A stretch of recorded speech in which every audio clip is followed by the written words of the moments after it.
ராகி அடை எப்படி செய்யுதுன்னு பார்க்கலாம். ஒரு பவுல் எடுத்துக்கோங்க. மிளகாய் 3 கிள்ளி போட்டுக்கோங்க. பூண்டு ஒரு 4 பல்லு தட்டி போட்டுருங்க. வெங்காயம் 1 எடுத்துக்கோங்க.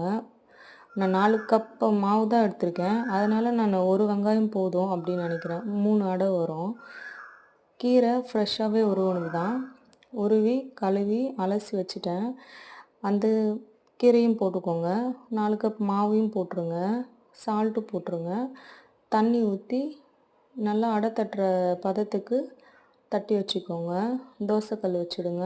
தோசைக்கல் சூடானதும் எண்ணெய் ஊற்றி உங்களுக்கு அவ்வளோ தைரியம்னா தோசைக்கல்ல ஸ்ட்ரைட்டாகவே மாவு தட்டி போட்டு அதை மெலிசாக தட்டி விட்டுக்கோங்க. ரொம்ப மெலிசாக தட்டிடாதீங்க.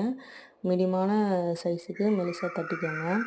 இல்லை எனக்கு சூடுபடும் பயமாக இருக்குது அப்படின்னா வாழை இலை வச்சு கூட தட்டி போடுங்க. இல்லை கவர் வச்சு கூட தட்டி போடுங்க.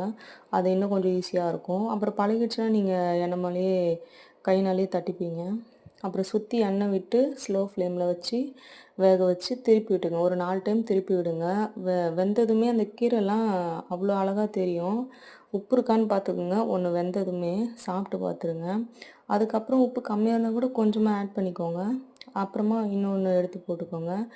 அப்புறம் சாப்பிட்டு பாருங்கள். உண்மையாகவே அடை அவ்வளோ ஒரு டேஸ்ட்டாக இருக்கும்.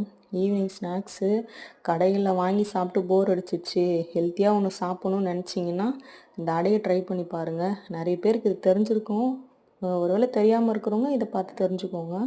கிராமத்துங்கள்லாம் இது தான் செய்வாங்க. செஞ்சு பாருங்கள் கண்டிப்பாக. தேங்க்யூ.